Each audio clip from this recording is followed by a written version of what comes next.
Baie welkom by die voorlesing van die Afrikaanse Sabbatskoolles vir blindes en swaarsiendes. Hierdie lesse word voorsien deur die Wêreldkonferensie van die Sewende Dag Adventiste Kerk. Die voorlesing van die les word aan u gebring deur SSL in samewerking met Adventiste Wêreldradio Afrikaans en word voorgeles deur Marlena Nel.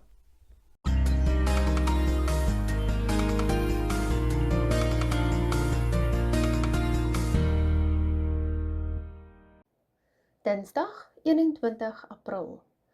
Bybelwaarheid.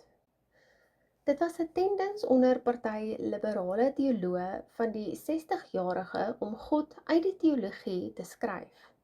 Toe in 2017 verskyn 'n uitgawe van die tydskrif Time met die volgende opskrif: Is Truth Dead? Dit is nogal interessant, want hierdie tendens is tekenend van die kontemporêre samelewing se standpunt. As 'n begrip is die waarheid besig om tot nul te gaan, in so 'n mate dat niemand eintlik meer weet wat dit is nie. Volgens populêre kultuur is maatstawwe iets van die verlede, het ons geen vaste grondslag wat die aanslae van die tyd kan deurstaan nie. In teenstelling hiermee sê Jesus in Johannes 14 vers 6, ek is die waarheid. Sy woord getuig juis dat hy die waarheid in die suiwerste vorm is. Lees aandagtig deur die volgende 3 verse. Doen dit sommer 'n tweede keer. Wat is die hoofboodskap wat elkeen probeer tuisbring?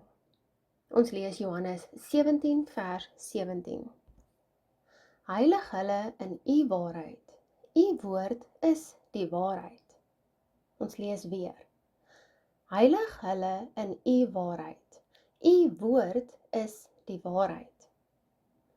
Ons lees Spreuke 30 vers 5 en 6. Elke woord van God is gelouter. Hy is 'n skild vir die wat by hom skuil.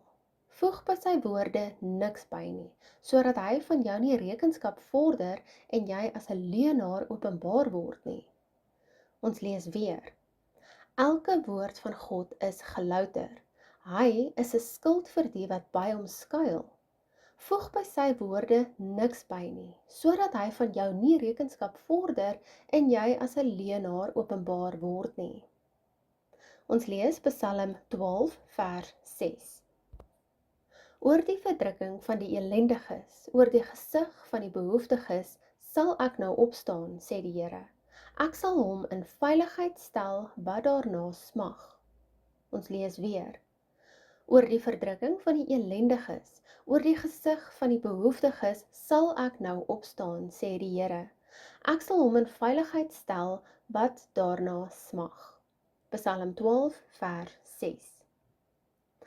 Die Bybel verklaar dat die grondwaarheid wat Jesus self is, nie verander nie. Hebreërs 13 vers 8 lees: Jesus Christus is gister en vandag dieselfde en tot in ewigheid. So, te midde van hierdie onveranderlikheid, beleef die gelowige terselfdertyd 'n verruiming van sy of haar begrip. Ons verstaan die Here en sy waarheid algaande beter na mate ons die woord van God verken. In Ellen G. White, Testimonies for the Church, deel 5, bladsy 704, lees ons die volgende. Onontginde myne van waarheid lê en wag op die opregte soeker. Ellen G. White, Testimonies for the Church, deel 5, bladsy 704. Waar Ellen G. White melding van die waarheid maak, noem sy altyd dat God dit deur sy woord gee. Dit is in die Bybel waar ons na bykomende lig moet soek, aangesien die skrif nooit die waarhede van die verlede weerspreek nie, maar inteendeel altyd daarop voortbou. Lees 1 Tessalonisense 2 vers 13, Psalm 33 vers 4 en 5, as ook Efesiërs 1 vers 13. Watter boodskap bring dit tuis? Ons lees 1 Tessalonisense 2 vers 13. Daarom dank ons God ook sonder ophou dat, toe julle die woord van God ontvang het, wat deur ons verkondig is, julle dit aangeneem het, nie as die woord van mense nie, maar soos dit waarlik is, as die woord van God wat ook werk in julle wat glo. Ons lees Psalm 33 vers 4 en 5. Want die woord van die Here is reg, en al sy werke is met trou. Hy het geregtigheid en reg lief. Die aarde is vol van die goedertierendheid van die Here. Ons lees Efesiërs 1 vers 13.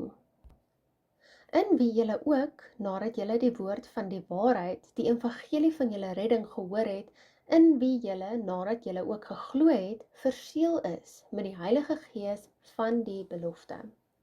Efesiërs 1 vers 13. Uiteindelik moet die Bybel en die Bybel alleen die grondteks wees, die bron van alles wat ons as die waarheid begryp. Aller ander bronne moet aan die woord van God getoets en beproef word. Selfs wat ons as die rede of redeneringsvermoë verstaan, moet daaraan getoets word. Party mense beweer dat daar nie iets soos die waarheid is nie. Waarom is hierdie stelling op sigself selfweersprekend? Met ander woorde, waarom is hierdie aanname dat daar geen waarheid is nie, op sigself 'n poging om te sê wat die waarheid is, met die gevolg dat daardie aanname eintlik op sigself weer lê?